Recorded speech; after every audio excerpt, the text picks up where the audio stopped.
Hey everyone, Joe here from ActionX. Welcome to What's in the Tuber. Welcome back. If this is your third DC Stargirl episode reviews for season 3, I apologize if we're a little late again because it's a very long story. But here I am. I apologize, but sometimes good things come to those who wait. And for this episode, I think it is the best episode of season 3 thus far. I mean, again, we've only had 3 episodes, so it's not really much to compare to, but so far we actually are getting into like more of the meat of the conflict. I feel like some of the best performances, some of the best movement in the story finally happened here. We're finally really progressing a little bit. We got some cool scenes, cool moments, and yeah, overall, I think this is the strongest Stargirl season 3 has been, and I'm already excited for next week's episode to see how they're gonna pick things up, leaving off this episode with. But with that being said, let's just go through the butchered recap and talk about this week's episode of Stargirl. So we begin with Sylvester. I'm still learning his freaking real name. Sylvester is wandering the town of Blue Valley, trying to take Courtney's advice of like seeing what Blue Valley has to offer. It might provide him the key to figuring out what is missing of his new life, his newfound rebirth.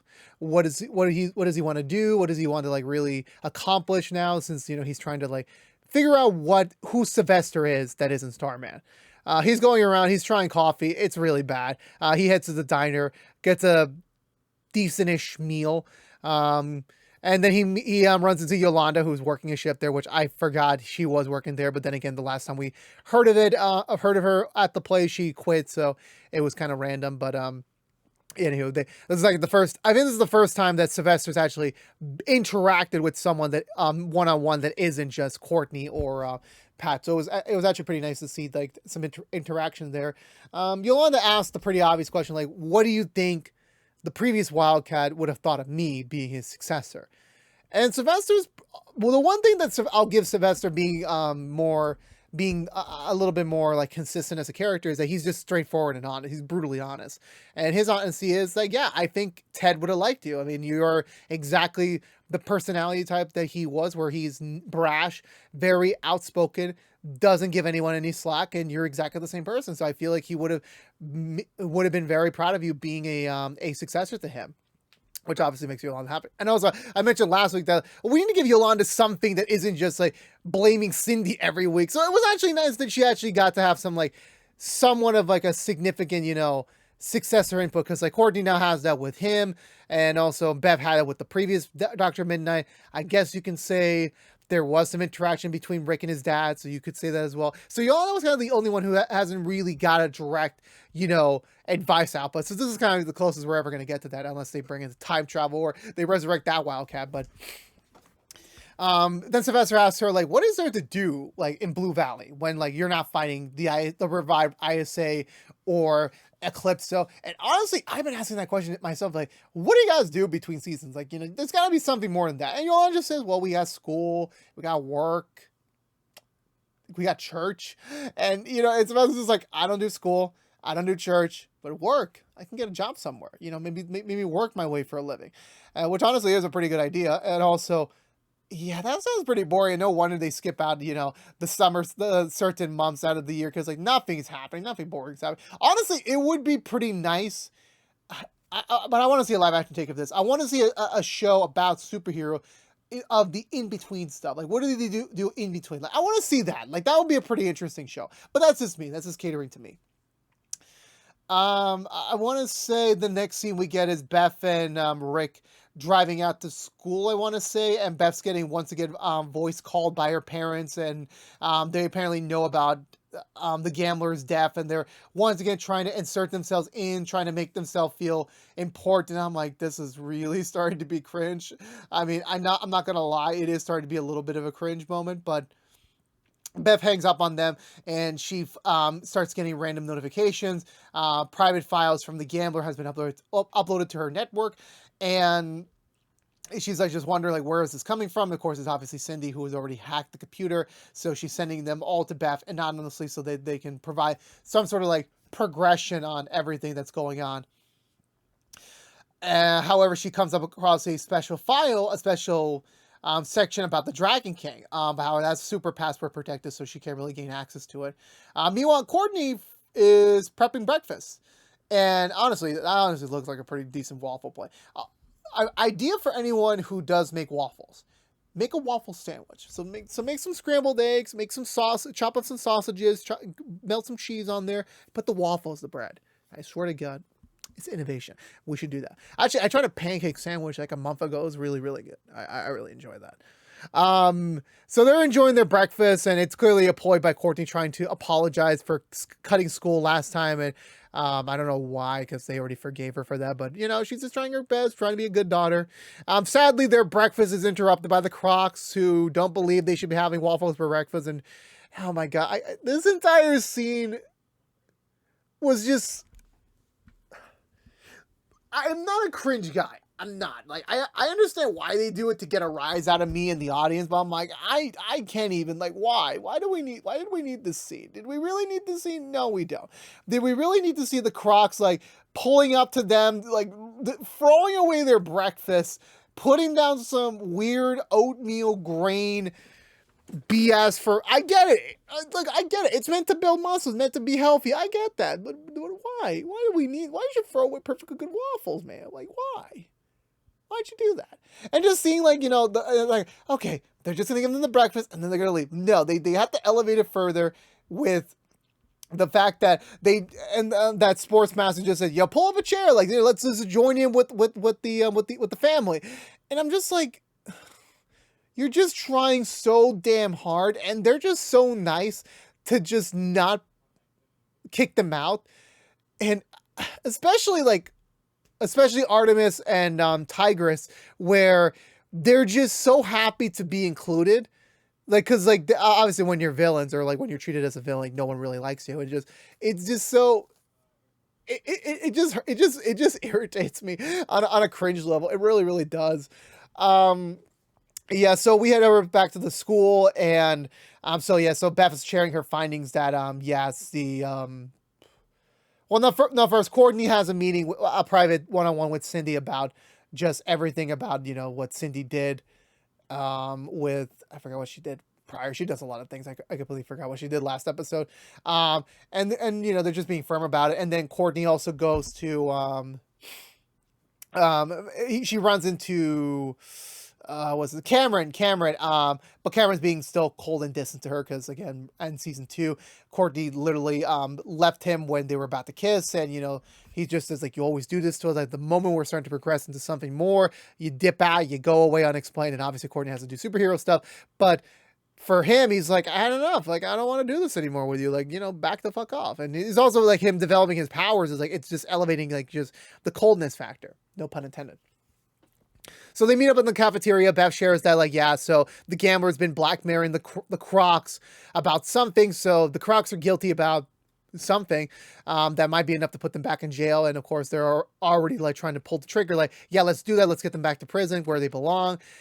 Courtney's seeing the bright side of things of like, well, they just got their family back together. Artemis got her life back, you know, because remember, the Artemis we saw in season 2 was a complete train wreck. Because, like, she just lost her family. Her foster mom or her caregiver did not give a damn about her diet or regimen. And just, you know, I felt bad for Artemis. Like, you know, you just, like, you know, no matter what your parents do, is like, if your parents are caring to you, that's all that matters. But, like, obviously there's more than that. But, like, you know, like, when you just care about your parents, about how they treat you, and then they're taken away from you after being a good source in your life, it sucks. It really does suck. It's a hard adjustment. She just got them back.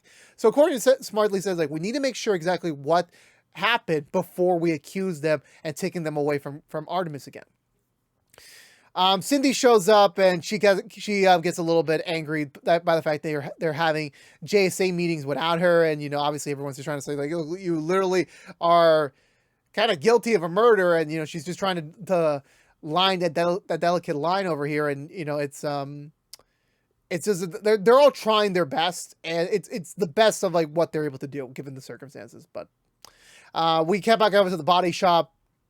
Pat and his auto body his junkyard friend are busy doing some repairs onto the Stripe, and Sylvester's looking at a newspaper to like find some classifieds, find some job openings. He's not really finding anything that suits him. Even when he's asked, like, what did your parents used to do? And it's like, well, I didn't really do anything with my parents because they only treated me as just a token for their richness. That's about it. And, they didn't really find a solution for him. So the junkyard man decides to offer, well, that puts in a good word for Sylvester at another job that he knows about, which is appreciated, and he actually does take it seriously. I think next we get to, it's a pretty fast episode, I want to say. I know we're gonna see where Cameron is like in class, he's acting coldly to a teacher, and Rick shows up trying to kind of put him in his place, like, you're not supposed to treat people like that, chill out, bro. I mean, I'm not trying to be with the frozen puns. I'm just being honest. That's just the first thing that pops into my mind. I mean, it looks like they were about to fight, and considering that the fact that one knows about the other power and the other one just doesn't like them, it could have exploded into a fight, but it doesn't. They back off, and the fight dissipates. I want to say after that is, yeah, Sylvester heads home. And, oh no, we gotta see with Barbara at the office. It just seems like they're trying to make Barbara and Tigress, their friendship a thing. I know they're trying, and for me, it's another one of the facts of like, yeah, they're trying to give another another subplot going over here, and I get that. And also, it is important to like make every character feel like they have something to contribute to the story, and for that storyline, it's just after their cake baking thing fiasco from the last episode, it turns out the entire club loves the cake, and they want Tigress to give a speech, is what I understood. And she's like worried because like she's developing more deeper, but she doesn't really want to do it, but she knows she has to do it to kind of fit in around here, and it's it's just superbly cringe for her. And Barbara's like, you just gotta do it. If you really want to fit into this town, you really want to like make this a home, then you gotta do what you gotta do. The new dick manager shows up, and he's still bothering Barbara a bit, and it's just weird. For me, it's just, this entire thing was just so weird. But I get what they were trying to go for. I get it. Sylvester arrives back home after coming from the auto shop. Cindy plays under the guise of like saying like, oh, there's a JSA meeting happening over here, and Sylvester's like, I wasn't told about a meeting. And she's like, oh, well, it's because we found out that the gambler has some blackmail on the Crocs, so the Crocs must have something to do with his murder. And Sylvester at first is like, not believing her bluff, that like, like that they would, well, at first, like Cindy pitched to him like, you and me should go team up and go after the Crocs and take them down for the team. And Sylvester's like, look, I don't trust you at all. Like, you're the daughter of the Dragon King. You're still associated with them. Like, Courtney and the others might, have given you a chance. I don't. I think you're, like, he is very brutally honest to her. Like, I do not trust you at all. If it was up to me, I would take you down right now. But he's only doing it because, that's not his place to act on that. And honestly, it was a really, like, I felt sorry for Cindy. Like, because we know as the viewers, like, Cindy is doing kind of some dirty tactics, but she didn't do anything wrong. But she's trying to help them, but in her own way. And the fact that she's getting yelled at by Sylvester and like being called like, you're not worth it. You're not really part of this entire endeavor. And, I can understand like she's getting hurt a little bit. I do get that. And Sylvester literally slams the door in her face, but it turns out Sylvester uses that information to go after the Crocs on his own, who are shopping in a supermarket. Again, these are scenes I thought I would never see in any sort of superhero adaptation, but here we are. So they're shopping, they're looking for some stuff, and Sylvester shows up pretty miffed, thinking that, like, yeah, you're involved in the murder. This is it. This is how I finally finish up the last of the ISA.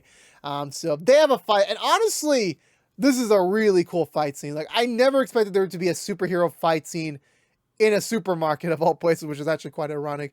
It's a mix of like actual choreograph and some really good VFX work, and I love the pacing of the fight and just using all of them using their abilities, and showcase that, yeah, Starman is a legitimate threat. Like, he is a legitimate badass. Like, if he really wants to, he can kill them. But he was 2-1, so he kind of had to struggle a little bit. And also, I did find out that, like, yeah, this entire scene took like 3 days to shoot, so I'm like, it was worth it. It was a really well done scene. So they fight. At first, it seemed like Sportsmaster and Tigress were going to finish off Sylvester, but Sylvester actually blows them back, and they were about to begin a second phase of the fight outside in the parking lot. But Pat and the others find wind of it, so Pat flies out there in the striped suit to kind of settle down Sylvester and kind of make him stand down, let the Crocs get away. But it's clear as day as like Sylvester is clearly not happy right now. He really is not happy. So they regroup back at the Dugan Whitmore house, and They're fine. A couple scrapes, but nothing that they can't recover from. And then they explain them the whole story. They're like, yeah, so the gambler blackmailed us a while ago for money because I don't know why. I guess he just needed a source of income, and what he was blackmailing them of is like other ISA crimes that they committed, but they pinned it on them as kind of like scapegoat because they were kind of like, look, they're a very skilled individual, but they do not have superpowers, so they cannot pose a legitimate threat to them. So they just made them kind of like the scapegoats there, and so even after everything happened, the gambler used that against them so that they don't go back to jail. And they were paying him for a while until eventually they were stopped asking for payments, and then eventually a few months later they got all their money back from him. But they thought he was working an angle, so Sportsmaster was going to pay him a visit to get some answers. But he backed out of it because he knew like this wasn't right. Like I'm above this now, and I just wasn't in the right mind space of it, give or take. So hearing all that, I was like, yeah, it's clear as day the Crocs didn't do it. Like even like the crime scene, it's not their MO. So they kind of finish up that issue, but Sylvester walks in, just sees all of them together, just immediately goes to the basement. Pat goes down there, and again, this was the moment where like I knew push was going to come to shove. Like there was going to be some disruption. We got more of that last week. This was kind of like the breaker where Sylvester's like, you should not have done that. You're my sidekick. You have no real stance against me, like, to like intervene like that. Like if you showed up, you should have backed me up, not to like defend them. And again, Pat really bringing the thunder this season, where he's literally the big, not the big shot, like he's like literally manning up this season, where he tells us like, I'm no one's sidekick anymore. Like the phrase sidekick is over with us. Like there is no sidekicks. Like we are all equal. We are all equal members of the JSA, this new JSA, and you got to treat us like that. Like I am not your sidekick anymore. Like what you did was uncalled for. Like you rushed in without a plan, without figuring out the T's and bells and whistles about if the Crocs were actually guilty or not. You damaged a freaking storefront, and someone could have gotten hurt, and you could have almost killed them without knowing the whole truth.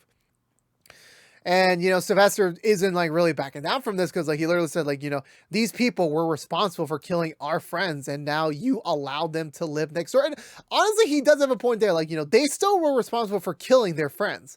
I'm pretty sure that's another reason why Pat's still not 100% comfortable around it, because like they were responsible, assisting in killing the other JSA members who didn't make it. And I'm pretty sure he knows that, but like he's trying to be better. Like this is a new era for superheroing, and they gotta put the right foot forward here. And he does mention to him like the whole reason why I don't want you to be like this, is because Courtney looks up to you as a mentor now.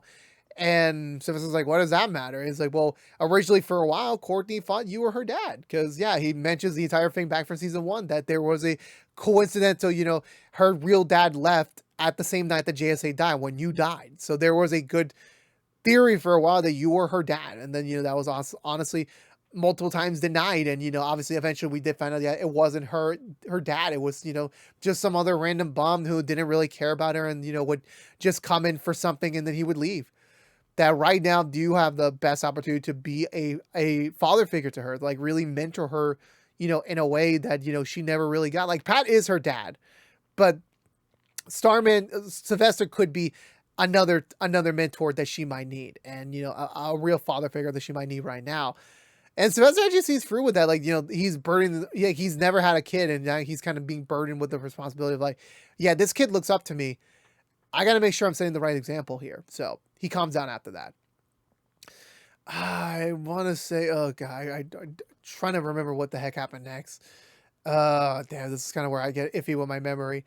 I think we head back to the school, and then, they all find out that like, Cindy did this. And, they're like not trying to figure out like who did. If it wasn't the Crocs who did it, who did, but like, it's just another thing off the list. And they want to go back around to Cindy, and, Cindy shows up and, just explains to like the reason why she did that was because she wanted to prove like she is trustworthy, she is about initiative and trying to like, look out for them and like trying to like actually figure this out quicker than expected. And while they may understand them from the surface, she still went behind their backs to try and recruit Sylvester into like a private coup of things that didn't really work out, but still, Like, she went behind their backs after it was specifically said, let's keep Sylvester out of this. Like, right now, he's just not, after what he did with the Shade, it's not the right mindset for him to be involved in right now. And she ignored that, and she went with her own plan. And Courtney said, we're going to give you one more chance, but if you do this again, you're out. No questions, ifs, ands, or buts. Also, which is the best reaction to have right now. I want to say we get into the final moments of the episode. I know Courtney and Courtney runs into Cameron again, and Cameron goes to apologize to her about his reaction to her. Like, it just hasn't been like a good time period in his life right now. But he shouldn't have taken it on Courtney. So they talk. They walk around for a while. It seems like they're kind of getting back on track on the romantic sphere.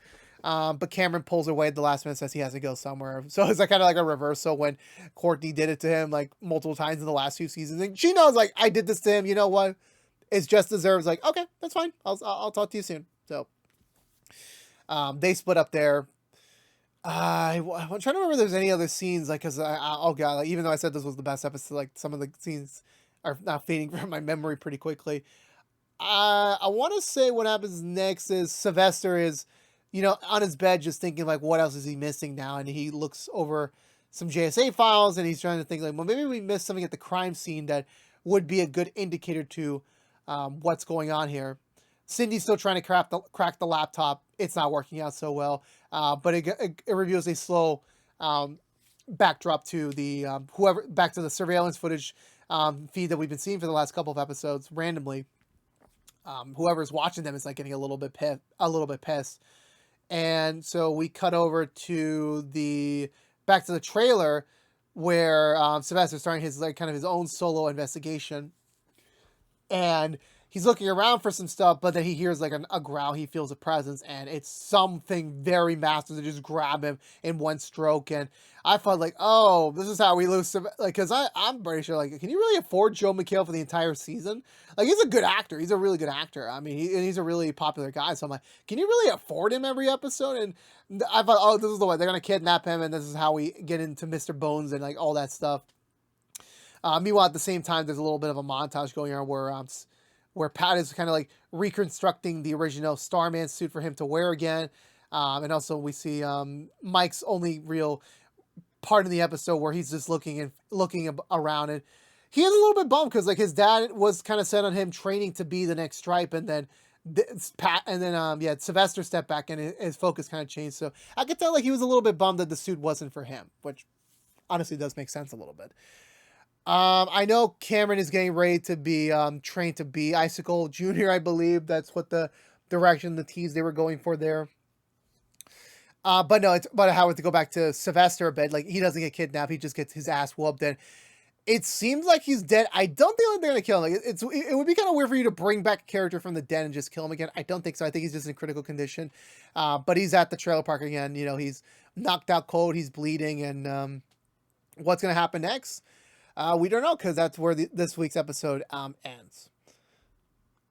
So for me, like, even though there was some more cringe, and oh no, I forgot. I completely forgot. I completely forgot a part of the episode where Tigress is going to do the speech for the cotillion, or not the cotillion, the club, and she gets really worried about it a bit. But once Barbara shows up, and she gets a little bit more confident, because, like, I think Barbara's her only real friend right now, the only real person that she can really depend on. And that's kind of sweet a little bit, a weird sweet, but sweet.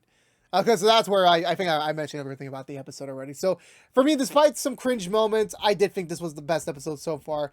Seeing Sylvester really blow up, having him kind of, like, have his old-fashioned style of, like, superheroing, not mesh up with the current style, and him being reprimanded, but him also discovering, like, there's a lot that he missed. There's a lot that he has to kind of conform to, because to understand this kind of new world that he's now in, and at least he's willing to actually, like, try and do something different. He's willing to try and figure out what he has to do. And it's also nice to see the multiple different, like, kind of positions everyone is. Like, it's the most connected everyone's been with in a while, but it's also, like, kind of, like, weird, like, how each one are kind of, like, doing their own things and kind of trying to figure out their own problems, in a matter of speaking. But again, I'm not a big fan of the cringe stuff with Beth's parents, or the Crocs trying to be too close of a buddy with the Whitmore Dugan clan. And I think the other thing is Cameron developing his power. Like we actually are getting like a slow progression with that, where he's still trying to. He's about to discover the real nature of his powers and figure out what does he really do with them. And that's something that we're gonna have to explore sooner than later. And how does that mean for everyone else? Because I think out of everyone, like he is the last descendant that has not yet really figured out a side yet, because he's starting to get his power. So it'll be a good question to see what direction does he go in. And that's going to be something about it. And Sylvester, is he going to die? He's not going to die, but like how the hell he's going to get out of this situation, we don't know. And that big monster, like it sounds like Grundy, but it's not Grundy. So it's like what villainous things has Bones made for the gang to face? We don't know. Like there's still a lot of big question marks, and I'm really curious to see how they're going to answer those in the coming weeks. But for me, I'm going to give this episode 2 thumbs up. I really enjoyed it. Let me know in the comments below, what did you think of this week's episode of DC's Stargirl Season 3? Let's have that conversation down below. And I believe that's going to do it for me today, everyone. So if you're unaware of, this has been What's the 2 from ActionX, reviewing every episode in the 3rd season of DC's Stargirl.